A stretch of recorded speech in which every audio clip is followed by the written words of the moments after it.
You knew him, didn't you? Then you had that one little feeling. But you waved it away. You should have listened to that one little feeling. Just like I'm listening to you now. You can talk to me. I'm all the friend you got. You're not exactly a department favorite. Things probably changed a lot since you left. You still got to catch him, right? Yeah.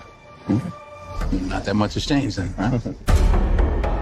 I can assure you all, we are taking a 24/7 all-hands-on-deck approach to these cases. Guy's a shark. If he stops, he dies. He likes to drive. Probably has a decent car, maybe 2, high mileage.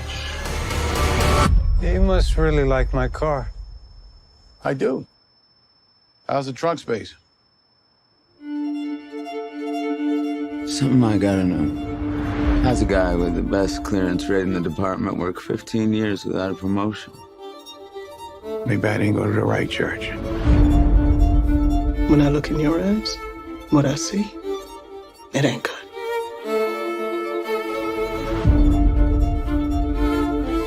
He knew all the details, but he wasn't within 10 miles of the killing. Why is that? Why is that?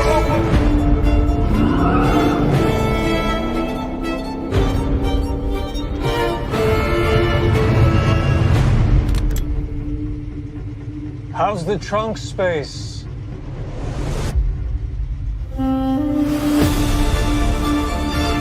What do you want? I want to nail the bastard. For who? For all of the girls he killed. Well, I want to nail him too. Difference is, I'm doing this for me. It's the little things, Jimmy. It's the little things that rip you apart. It's the little things that get you caught.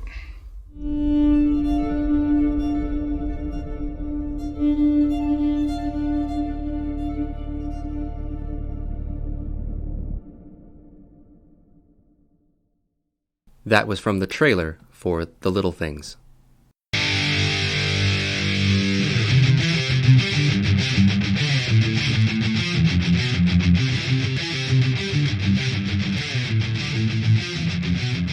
Hello, everyone. Welcome to another episode of Not Your Father's Movies. I'm Vito. I'm Mike. I'm Jesse, and we are the Dad Fathers coming at you with some little dad energy. Tiny energy. Because today we're talking about a little movie. It's a new release to everyone. New release fanfare. Yay! Woo! It's The Little Things, which came out yesterday. By yesterday, we're recording this on Saturday. Came out on the 29th of January on HBO Max. Jesse, this movie, The Little Things, what's it about? It's about Deke, played by Denzel Washington, a burnt-out Kern County, my home county, California deputy sheriff. He teams up with Baxter, played by, how do you spell his name? How do you pronounce his name? Rami Malek? Yeah. Rami, they Rami the Malek.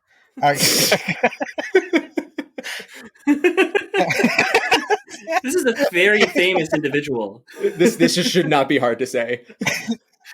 Rami Malek, a crack. Rami Malek. He rams a mullet, a crack LASD detective to nab a serial killer. Deke's nose for the little things proves eerily accurate, but his willingness to circumvent the rules embroils Baxter to a soul-shattering dilemma. Meanwhile, Deke must wrestle with a dark secret from his past. So, beautifully summarized, this is a neo-noir crime serial killer thriller. It's written and directed and produced by John Lee Hancock. You might know him as the writer and director of movies such as The Founder, The Blind Side, Saving Mr. Banks, and The Rookie. At least one of those is definitely a stay tuned. Leave it up to listeners to guess that one. It's starring Denzel Washington, who's an Academy Award-winning actor for Best Supporting Actor for Glory and Best Actor for Training Day. He's been nominated for Cry Freedom, Malcolm X, The Hurricane, Flight, Fences, Roman J. Israel, Esquire. It is also starring as it's like a triple header, which I was confused by because one of these actors is only in like a little less than half the movie. But second build is Remy Malik. Is that what we're Rambo. calling him? He's Academy Award winning for Bohemian Rhapsody, but he is also, you might know him from Mr. Robot, and I was introduced to him as a kid, probably you guys as well, in Night at the Museum, those 3 movies, and is also in Short Term 12. Fantastic movie. And rounding out our cast list here is Jared Leto, Academy Award winning for Best Supporting Actor in Dallas Buyers Club. He's known as the lead singer for 30 Seconds to Mars, which is a shameful touchstone for me in the past. And not so shameful for Jesse, I imagine. I've been tempted to play their songs recently just because I've seen this movie. So it's not so shameful, but I don't listen to them anymore. So a little bit, tiny bit of shame. It's one of the little things you're ashamed about. Mike, when you were a teenager and you were listening to Modest Mouse and you were angry in your garage, would you usually cue up The Kill? I actually would not. I was not a big fan of 30 Seconds to Mars. That was what the lame kids listened to. Sorry, Jesse. I was one of those lame kids as well. I spent a lot of time like in my bedroom listening to Bury Me and just like, break me down, bury me. I was like, yeah, I feel this. This means something. To be clear, I would listen to Modest Mouse, but also Good Charlotte was the entryway, so I'm not above any of this. It's just was a different point in my life.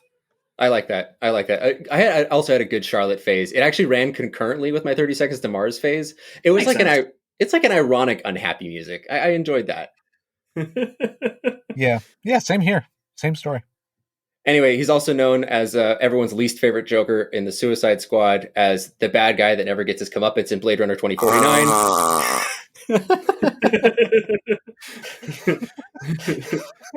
But he's also been an actor for just a really long time and has showed up in movies like Phone Booth, Panic Room, Requiem for a Dream, American Psycho, and memorably gets the crap beaten out of him in Fight Club.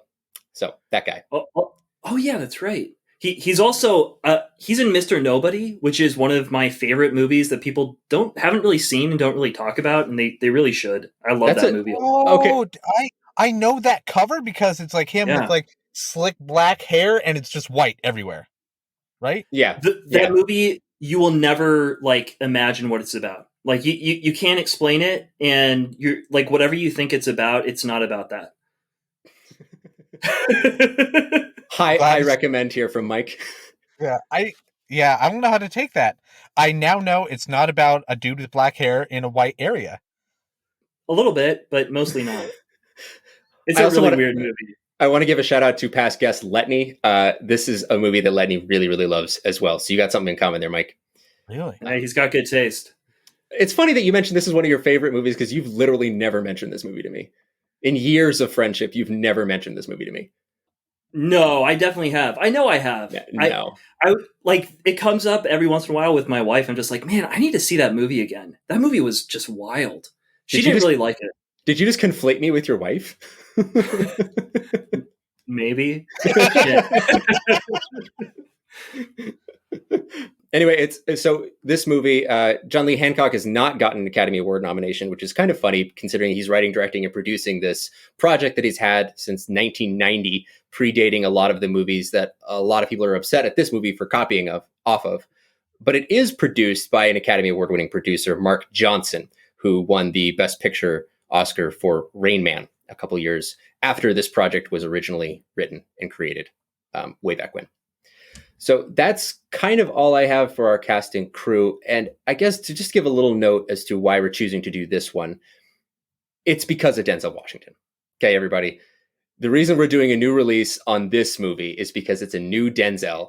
And every time Denzel has a new thing, we all turn out for it. We are Denzel stans here at NYFM. So much so that we have discussed multiple times doing like a 10 episode series just on Denzel. That's why we chose it. We thought that this might be like the new crime thriller, the new crime drama, the new Denzel that we would put up in the Hall of Fame for all time. Unfortunately, it is not that. Jesse, what do you think about this? There's also Jared Leto. And if you've seen trailers, the sparks flying between Denzel and Jared Leto, like on the freeway, like talking to each other, where he just says it, like in the straight out of the trailer, right? He just says, he says, "How's that trunk space?" That's right. That was it's like sparks were flying. I was like, this movie, like, it has to be great. If it has this dynamic, that's what I want to see on screen. And that for me is why I wanted to do this movie. How about you, Mike? Yeah, no, same thing. And so all these actors are really big parts of my life. They've all made movies that have made a big impact on me. I don't really know Rami Malek's career as well as the other two, but one of the movies that I saw with him in it was Buster's Malheart, which was kind of a weird movie that not a lot of people have seen, but Netflix kept pushing at me for like 2 years. So I finally watched it with my wife, and we both left feeling horrible from that movie. It was just like the worst feeling movie I've ever seen. High praise. And I'm not recommending that to anybody, but the work that he did in it was pretty freaking incredible. And so just like whenever I see him, I think of that movie and I think like, man, he's like, is he a good actor? I'm pretty sure he is, but I don't know. I really want to see everything that's in it, that he's in. So all three of these guys together were exciting to me. Agreed. Yeah, it definitely sells itself on the strength of these three quote unquote leads. And it's pretty impressive that you're able to put up on any poster that you have 3 Academy Award winning actors in your movie. And it's even more impressive that it's on a little crime thriller that could. To start like talking about the movie actually, my first impression of this is I was really excited to see this. I actually have a really funny little story to tell, is that there's a specific sequence that Jesse already mentioned where they meet on this highway. Denzel Washington is trailing Jared Leto, and they have a little interaction on this highway. And I know that highway very, very well. In fact, the day that this movie was shooting on that highway, I was driving to work. I was driving to a job site. I had to take a long detour. Everyone did, because they shut down the entire stretch of this highway, which is between Ojai and Ventura, California. It's like a 10-mile stretch of highway. It's long. And I had to go all the way around it. And I didn't know why. There was just these roadblocks, detour. And I remember looking it up with my boss and just going, why is this happening? Everyone's going around. And we found out through a lot of digging that it was for a little WB crime movie starring Denzel Washington called The Little Things. So my hype train started for this over a year ago, when I had to stop my daily life and do something different because it was being made. And that specific exit I have taken 1,000 times maybe in my time here in Southern California, just so many times. And it was really startling to actually see it up on the screen finally, be like, whoa, that's very close to home. So there's that story. But my actual impression of the movie itself, this is incredibly mediocre. And I say that, and I actually mean it a lot meaner than that, as in with all of this talent, the fact that you didn't manage to come up with something that was actively bad, which I would actually have appreciated more, but came up with something that was so lukewarm and dumb when it has been around for almost 30 years as a completed script is insane. I do not like this movie. What about you, Jesse? Oh, sorry, Mike. No, I was just going to say, I feel like mediocre is the worst possible rating you could give to a movie. Like, I feel like this didn't mean much. That's the worst thing that could come out of a movie. Yeah, I would agree. That is my most damning praise. If I said something was bad, there's at least something that I saw in it that was like kind of fun or something. Like, that movie's bad. This movie is like, this is just tepid. Go ahead, Mike. What are your first impressions? I mean, kind of the same. You know, I was psyched when I saw the trailer because it's a lot of places that I'm familiar with here in Southern California. I was psyched, you know, like they go up the 14, which is cool. I know the 14 up to Palmdale and stuff, and right, it's parts of California that are familiar to me. So it's always cool to see that. I'm a California guy, so freeways get me going. As I've said before, and will say again many times, I'm really interested in, you know, whether I should take the 5 to the 101 or should I go down the 405 today. The 105 is a great freeway if you're going the right way at the right time. That's all stuff that I'm love to talk about, you know, way too much. But yeah, man, like I also felt it was very mediocre. There wasn't a whole lot here to make me happy. That's for sure.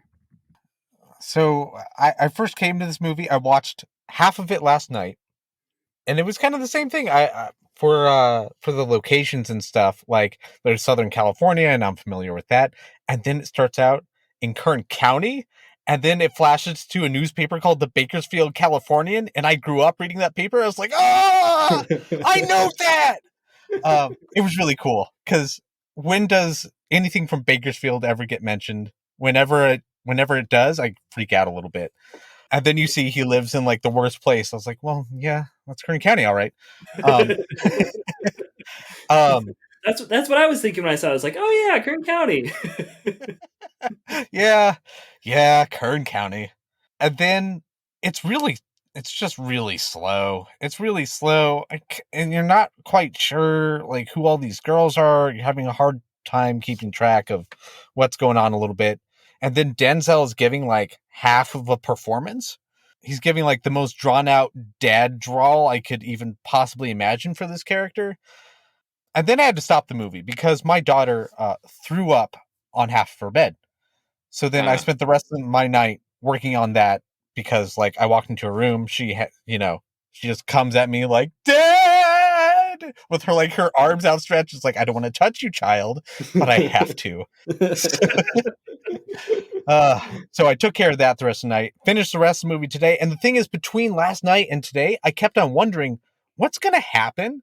Like, I wonder who it is. That's what I kept asking myself. So, for as boring as that part was, to know that I was still engaged, I was still drawn into it, that was kind of a good sign. And then we finished the movie, and this movie kind of ends with a dud for me. But then the more I think about it, the more I find things I like about it. So it was a mediocre ride, and I keep on finding more things that I want to dig into about it that make it slightly better. Cool. Okay. That's good. So with that note, Jesse, I'd like to pose a series of questions to you. So Sure. would you say you liked it? I mean, yeah, but I'll probably never watch it again. It's too boring. You damned it with faint praise. Yeah, I mean, like, I don't regret watching it, but I'm not going to watch it again. That's my verdict. And would you recommend that other people watch it?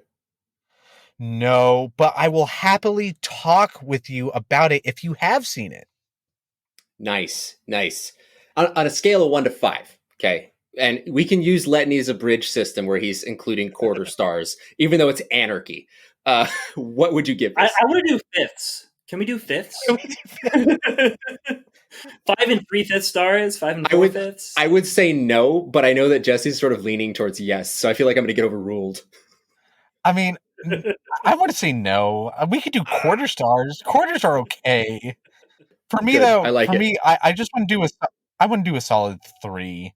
Like, if it was just what I experienced on the screen, I would say 2. But the more I think about it, it's jumped up another 1 star for me, which is a 3, which is a shade below like recommending it for other people, but still not there.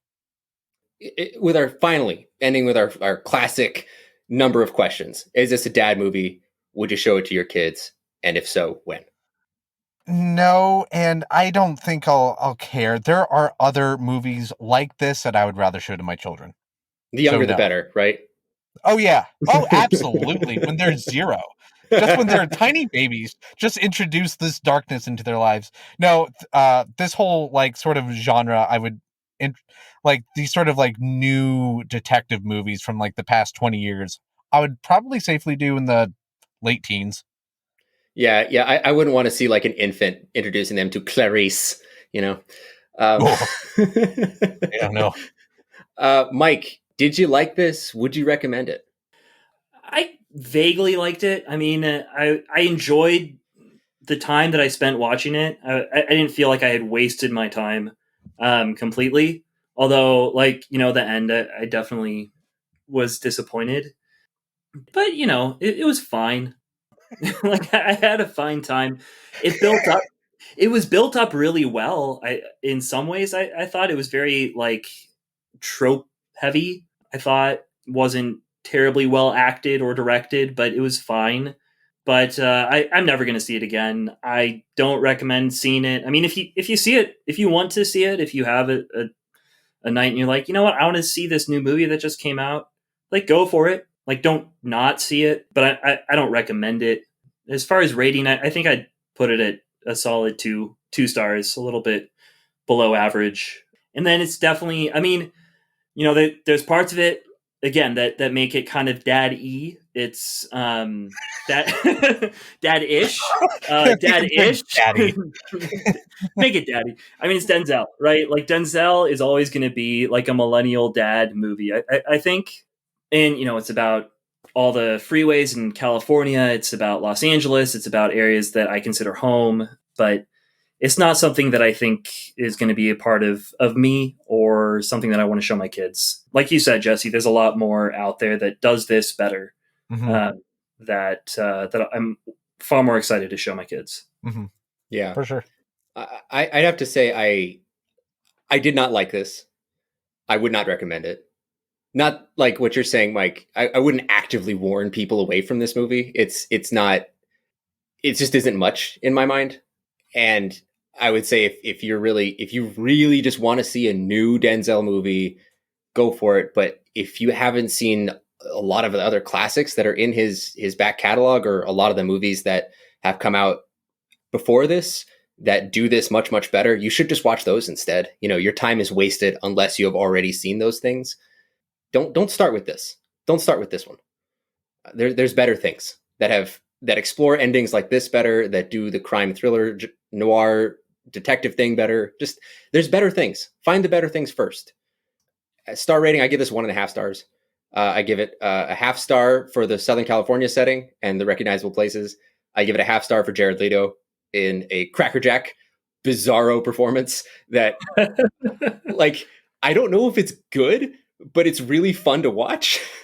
Yeah. And the movie like lights up when he finally shows up. And I give it another half star for the strange, almost incomprehensible choices that the music takes in this movie.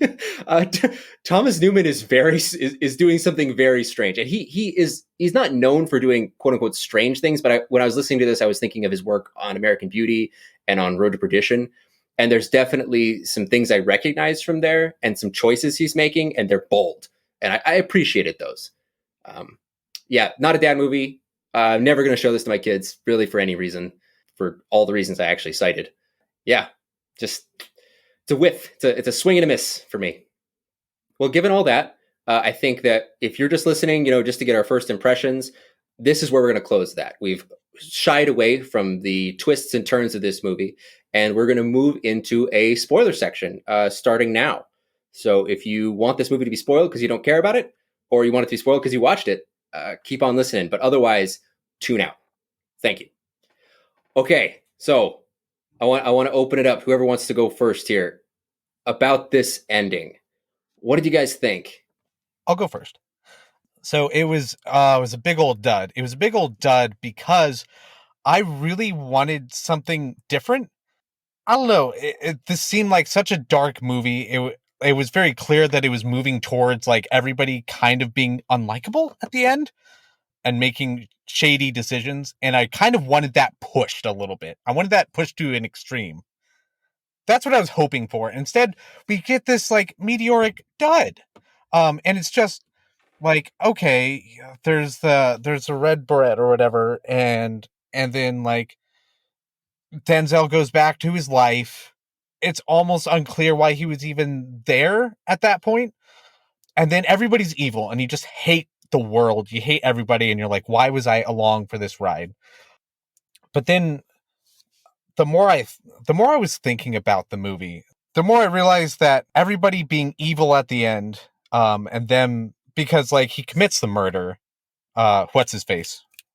Rama Mullet. What's his name? Oh, Baxter? Was that his name? Baxter. Yeah. So Baxter, he kills Jared Leto and Denzel helps cover it up. But the more I was thinking about the Jared Leto character, the more I was realizing I'm not sure if he's the actual killer. And if he's not, that sort of makes everything they did far worse. Yeah. And I think the more I thought about that aspect, and I was looking over other things in this movie, I was looking over a bunch of little things, right? Little clues that they kind of indicate that there could be possibly another killer out there. That we see at the beginning of the movie with these boots on that Denzel is wearing the rest of the movie. He's not the killer, but he is wearing these killer's boots. And it makes he gets yeah. Wait, no, are you talking about the boots that like he picks up from the evidence? Because he goes down to get the evidence. I don't think that those were the boots that the killer was wearing. I remember I was looking for those boots the whole movie, and the boots were black boots. The boots that dude was the boots that the guy who was trying to kill the girl at the beginning of the movie was wearing were black boots. The boots that Denzel picks up are like cowboy boots, fancy cowboy boots, and it was from a different crime. Snakeskin boots, right? Yeah. It was from a different crime. And I don't think he was wearing them ever. He just held on to them. They looked like they were the same boots to me. Well, Denzel definitely is wearing the snakeskin boots at the end of the movie. Definitely. Yeah. There's like a close up of him when he's bagging up Sparma's apartment and he pulls the rug back and he's standing on either side of the trap hole. He's wearing snakeskin boots. Yeah. Oh, okay. Yeah. In fact, Baxter comments on them like midway through the movie. He just looks down and says, "Nice boots." So, and remember what the woman says, like, you can wear them out or whatever. So, and the reason why he's wearing those boots and why they don't want him anymore is because the guy who they belong to took a plea deal. Right? So they're not going to look at the bloodstains on the boots anymore for whatever reason. That strikes me as very strange. But it's weird to me that there are these detectives who are so focused on Leto that they didn't bother to pay attention to what was literally what they were literally wearing, what was literally right in front of them, which were these boots for this evidence that that Denzel was on a case pursuing. Like, it was these cops so blinded by their need to be some sort of savior that they chose this guy to make the villain, made him the villain, killed him, called it a day, and it's unclear justice is ever done. That was kind of cool. It is. It's actually an idea, right? Yeah. It's actually something, and the ambiguity of it is really fun. Like the idea that maybe these two vigilante cops killed the wrong guy is a cool idea. And all the evidence against Sparma is really circumstantial. I mean, it's clearly he's not the guy at the beginning of the movie. It's a different car. It's a different look. The guy is wearing glasses. The guy is clean shaven, and he has a totally different MO from Sparma. And he's not limping. Yeah, Sparma has a huge limp. Yeah. And this attempted killing with the gloves and the tape and everything, it's not the same. I mean, we see that the victim in the apartment, it has her wrists bound with wire. You know, they're different killers. What did you think of this ending, Mike? I was really disappointed. I was like, oh, come on. I felt like it was the lamest cop-out ending that you could possibly have had. Like, even so, he sends the barrette to Baxter, and that sort of absolves him of his guilt, right? And then you find out, like, oh no, Denzel, I can't remember his character's name. Deke, that's right. Deacon. Joe Deacon, right? Mm-hmm. Deke actually bought the barrettes and sent it to him. Like, I felt like if they had just kept it with he actually found the barrette, that would have been a better ending. And like, it had been wrapped up and they had been right. That would have been a better ending than this, where you don't know, where it's like, oh, it's very clear that they killed the wrong man and like the killer is still out there, but maybe it was Leto. You don't know. The whole movie also, I felt, was building up to a twist reveal where one of them is the killers. When I saw the trailer, I actually was like, oh man, Denzel's going to end up being the killer. And then like halfway through the movie or 3/4 through the movie, I was like, wait, what if it's Rami Malek? Like, maybe he's the killer. And even then, like at the pool, when like right at the end there, I was like, wait, they're describing him. Like, they are describing this guy in a lot of ways. Like, most of it, because there's like the voiceover of the FBI guy who's talking about like the white kind of affluent single person sort of from the area. He doesn't fit all of the everything there, but he's a weird dude. Like Rami Malek is a weird dude, and his wife is really uncomfortable around him. And his kids are really uncomfortable. And I thought he was wearing the same boots as the killer in the very beginning. And so that would have been just like a wild sort of like the whole movie changes because of this. And that would have been kind of cool. But that's not what happened. It's all a lie. Everyone's terrible. And there's probably multiple serial killers out there who are doing this to girls. I feel like that's just like the most depressing and kind of uninteresting ending to a movie like this I can imagine. Yeah, it just seen that way, just taken all at face value, then I think that's right. But if you take a look at it more as like the cops were wrong, they shouldn't be doing this in the first place, and you, as a viewer, were wrong for wanting them to kill Jared Leto because you thought he was a killer too. I thought that part can be very cool. I thought that is something I've seen sort of. I've sort of seen something like that in other movies, but it was a little bit of a fresh take. So I enjoyed it. If taken at that angle, I think this movie does say something. It has something there, even if it's poorly told. And also the multiple killer thing and who's the killer and who's not. I think you're supposed to kind of wonder that. I think you're supposed to even guess if it's supposed to be a main character or not. There's that one part in the movie where they're going over fingerprints, right? And they say we need to get like 16 different matches on a fingerprint. And right now we have 11, so we can't like book this guy. And then another guy is like, oh, like I have 8 according to my fingerprints, right? Yeah. And that's the thing. I think everybody has like these little points that make these little things that make them kind of suspicious. But you shouldn't go off of that. You should go for the full 16. You should go for the like a full amount of evidence in order to actually convict somebody. No, the ambiguous ending actually is, I think, the only thing and Leto's portrayal of this character is probably the only thing this movie really has going for it. This ending with this moral choice, it is one of the more interesting decisions that could have happened. If it had been so cut and dried, like when they showed the barrette, actually, I was kind of annoyed. I was like, oh, so he did it all along. Now we get to feel good. And like, it was totally deserved that he got beat to death in the desert and got buried in a grave. Like, yes, yay. Leto's a creeper who gets sexually aroused at pictures of crime scenes. Woo, he's dead. And I liked it more that there's this idea that actually, yeah, he was a degenerate and he sucked, but maybe he wasn't the killer. I like that. I think that's the only thing that's at the heart of this movie that makes it anything that isn't stupid. And to be clear, it's not well done, but I don't think the movie's stupid. It's the same sort of ending. I like it when a movie leaves you with an ambiguous moral question, like Gone Baby Gone. And in a similar way, like Zodiac also has an ambiguous ending like this, right? That ends with, spoilers, everyone, for Zodiac. If you haven't seen Zodiac, I'm giving you a chance to go to your phone and hit mute. But it ends with Jake Gyllenhaal confronting who he believes the Zodiac killer to be, even though we know in history that Zodiac killer has never been caught and maybe never will be.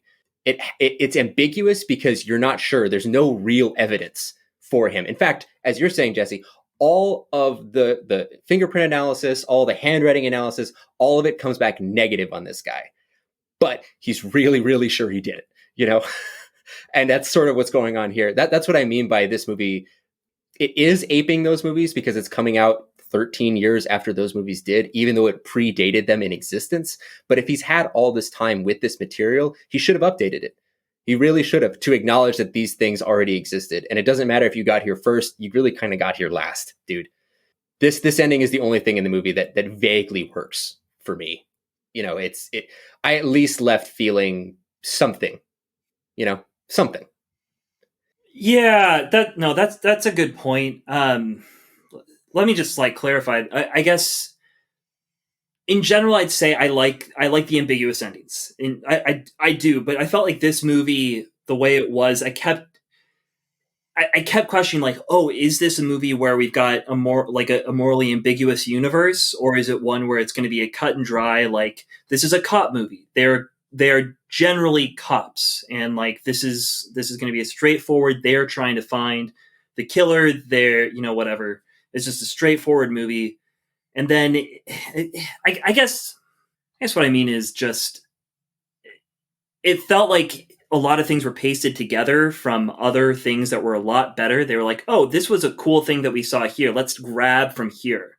Let's grab from there. Even just the way that the movie is made, it looks like it's cobbled together between like, oh gosh, I don't know, No Country for Old Men and Nightcrawler and a million other things like that. Like all of these like kind of dark, gritty movies. It just looks like let's take some cool shots. Let's take some cool settings from these places and put it together. And so maybe the story was great and new for its time, but then in trying to update it, they didn't actually update it. They just stole. Yeah, And I do. that's maybe why the ending felt stolen. It felt undeserved for this movie. I can agree with that. Yeah, the one other one that I wanted to shout out that this movie completely rips off, probably the most of all others, is Seven. You know, Yeah. this Oh, of course. Yes. Yeah. almost like beat for beat down to the character interactions, down even to like there being a weathered old cop who happens to be an African American who's kind of disliked by the cops that he works with, kind of like looked down on, all the way over to the ending happening in a desolate location where no one can be reached, and it's a trap by the guy. Like everything about this is so directly cribbed from Seven, even though again it predates Seven. Yeah. I wonder if there's a story there, like if somehow whoever like Seven was kind of a ripoff of this original story or something. This was originally meant to be a movie directed by Steven Spielberg, who passed on it because of the dark tone. But after that, it sort of languished. And John Lee Hancock at the time was not a well-known enough person to be able to get things off the ground. He wasn't known as a director. He wasn't known as really anybody. The difference between this and Seven is that Andrew Kevin Walker, when he wrote that, it became like a bidding war to get that movie, because that movie has a hook, right? It's a serial killer killing off the 7 deadly sins. It's salacious. It's pulpy. There's something, as opposed to a little movie called The Little Things, where you're like, yeah, so about an hour of it is the investigating. And then a guy comes on, you're not sure if he's the bad guy. You really are never sure, actually. And then it kind of ends. Yeah. Meanwhile, Seven's like, and then the guy died because of gluttony. And you're like, ooh, yeah.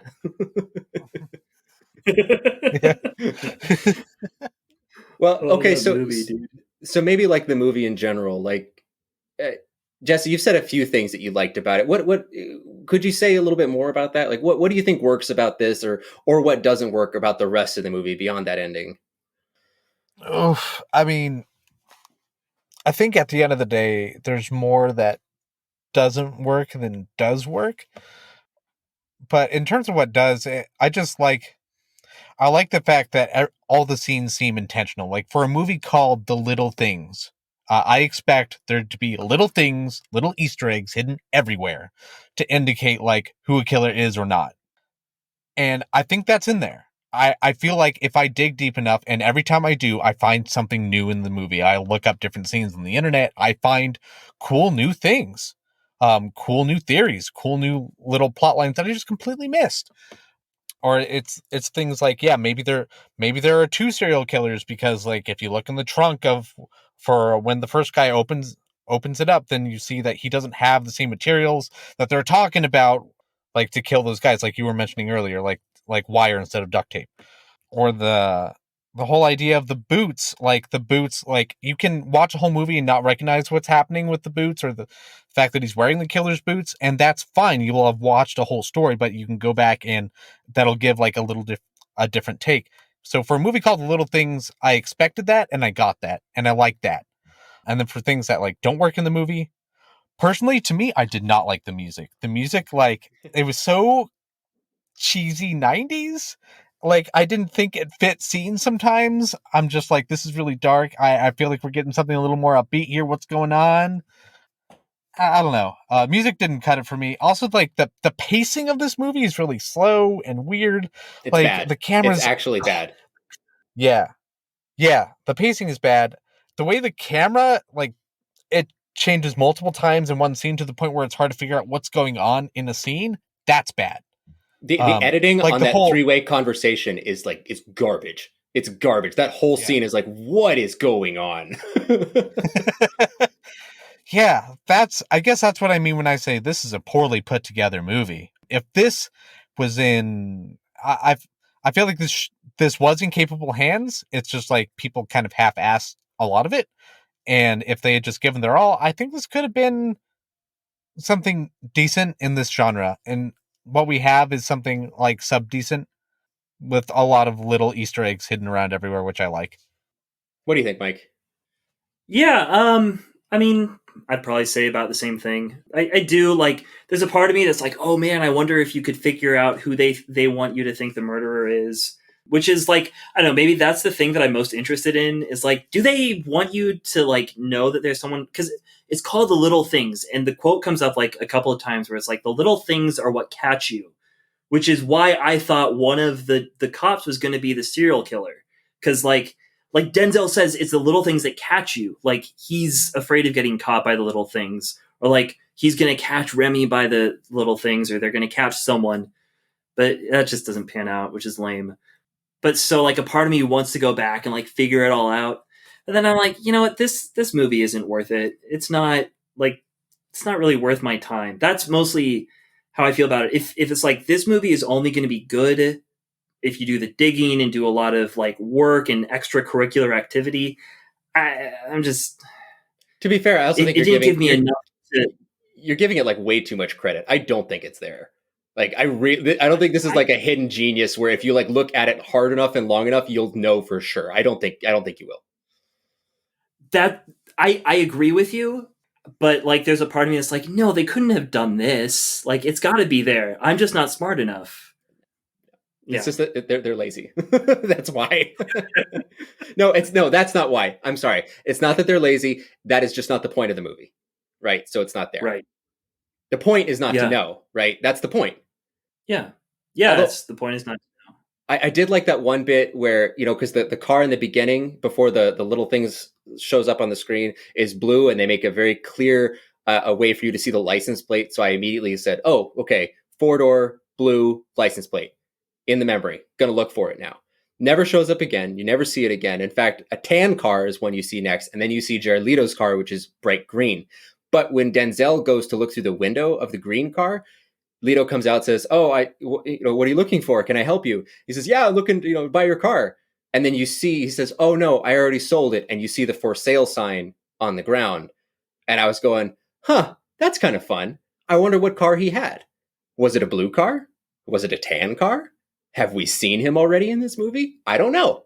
And of course, the whole point is not to know. But that was another moment where I said like, oh, okay, yeah, there's something going on. This movie is anticipating that I'm going to be asking these questions. And it's actually introducing those questions to me by showing me things, right?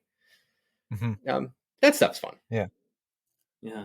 I suppose that kind of like simulates what it's like to be a detective too, because you're constantly asking like, what's important? Like there's all of these inputs. Which one do I need to notice? Which one is like when Denzel realizes that he has to go upstairs, like there's the window across the way, and that's why the girl was moved. Like he got that one right, but so many other things wrong. Yeah, seems like. Yeah. You can't really shoot a victim, and come out looking like a good cop. Yeah, man. Yeah, you know what? I think there are some more conclusive answers that I'm just not getting. Maybe not super conclusive, but I can't wait inevitably for some YouTube video like 5 years from now that'll say the little things completely explained, and they'll have like some crazy theories, and I just can't wait for that to happen. I will watch that video, but I won't watch this movie again. Oh yeah. Enjoy yourself. I will. It'll be great. Speaking of two little things that I thought were absolute garbage, one of the dumbest things that I've ever seen in the history of movies I saw in this movie. There's a scene where they're testing for bite marks. They're measuring the bite marks. And they're looking at a piece of pizza that was thrown away. And they're looking at it and they say, doesn't match the bite marks because the pizza's unfolded. And then Denzel says, he's from the East Coast. They fold their pizza. I paused the movie and I turned to my wife, who is from Connecticut, born and raised. I said, do you fold your pizza? She goes, almost never. I said, I'm from Wyoming. I always fold my pizza. Bullshit. Nonsense. The way that Denzel just so confidently says all East Coasters fold their pizza as if it's something that everyone knows. It's the dumbest thing I've ever heard. It's so ridiculous. And then sorry, go ahead. Okay. Just to comment on that a little bit. I think if you take it as like he's a cop going down the wrong trail, I think it's because sometimes he picks up the little things and comes to the wrong conclusion. So I think like a stupid Sherlock Holmes. yeah, I think he can be like a stupid Sherlock Holmes. I think sometimes a detective who's so driven can do dumb stuff like this. And I actually think that's kind of intentional in this movie. I might just err on that, giving the movie too much credit. But fair enough, fair enough. The second stupid thing that I noticed that was little was that we see Rami Malek. He says he's born and raised in the valley, okay? But when he says there's a body, where does he say the body is off of? It's off of 126. 126 what? What are we referring to? Are we referring to 126 bodies this body is also on top of? Are we referring to 126 rocks the body is lying on? Or are we referring to the 126, a highway in Southern California? And if he was from Southern California, he would have said the, because everyone in Southern California refers to highways with the. No one just straight up says the number of the highway. Are you kidding me? No. Nitpicking right here. I am nitpicking. He says he's from the valley. He would say the 126, and he didn't. In fact, no one refers to highways by the in this whole movie. It's true. It kind of ticked me off. But, it was 30 years ago. This was set 30 years ago. Things have changed. No, it could be 30 years ago, everyone on the East Coast, before your wife was born, was eating their pizza folded, and then they realized that was a really good way to identify them. Why are you devil's advocating for this movie? Why are you bending over backwards to help this thing? For that reaction right there, Vito. Thank you.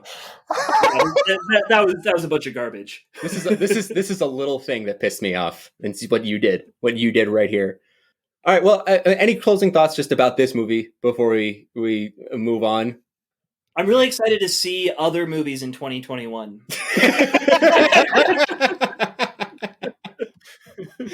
I like that. That's good. I agree. That was beautifully put. This stokes my fire to watch other things that are new. Yes. And other things in general, actually. Anything else? Lots of other things. Oh, man. Vito, if you were to recommend a Denzel movie to watch instead of this movie, what would it be? I would say it would be The Hurricane. This is not a crime thriller, but it is a crime movie. And it does dovetail in a certain way because The Little Things is talking about this moral choice. The cops are certain they got their guy, right? And they're doing everything they can to pin it on him. So much so they kill him for it. And that is the same true story of Ray the Hurricane Carter, who was a the welterweight champion of the world, who was wrongfully imprisoned for 2 murders he didn't commit. And it's a amazing true story. I mean, Bob Dylan already covered it when he did that song Hurricane way back in the day. And it was actually like a rallying cry for civil rights. Denzel Washington stars in this movie, one of the last movies directed by Norman Jewison. And he's incredible in it as this boxing champion who's risen to the top. But the movie is intercut with his time spent in prison and trying to get himself freed. It's a beautiful movie, a stunning portrayal. Watch that one instead. If you want to look at it from the other point of view, right? The other side, someone who cops were after him from day one and they pinned this on him and he was the wrong guy. Even though he had given them almost everything else to believe it could have been him. He's violent. He's been in prison before. He's run away. He's escaped. The Hurricane, incredible movie, aged beautifully. I would recommend that one. What? Cool. That's I actually haven't seen that one, so I will. That's my next movie. It's on HBO Max right now. So if you were going to click on The Little Things, maybe just search The Hurricane on HBO Max, which you already are on. But anyway, I wanted to ask you guys where, in the power rankings, all-time rankings of Denzel and his movies and his performances, where is this one sitting for you guys? Well, I haven't seen a whole lot of Denzel. Like, I've seen handfuls of movies, but like, he's such a great actor. I can't imagine him like giving a more half-hearted performance than this. So, bottom. Yeah. What do you think, Mike? Yeah, I'd agree. Same towards the bottom for sure. I haven't seen everything he's done. He's done a ton. Yeah. But and I've been fortunate to primarily see his really good stuff. But Yeah, definitely not a great movie, not a great performance. Yeah. This is my wife made a meme about this, and she said, "I have been watching movies for 27 years, and I've never seen Denzel Washington be so mediocre." And it's true. This man usually gives everything that he has, and there are moments where you can see him really doing something, especially with his eyes, where he's looking hangdog, when he's just looking like punched out, and that's great. He sells it, but in general, he seems asleep. He just seems asleep. Like he was more animated in the Equalizer 2, you know? That's awesome. Yeah, I do want to say, like you said, I mean, he does some incredible stuff with his eyes. He does do some incredible work in this movie, but it just seems to like he's punching the clock with it.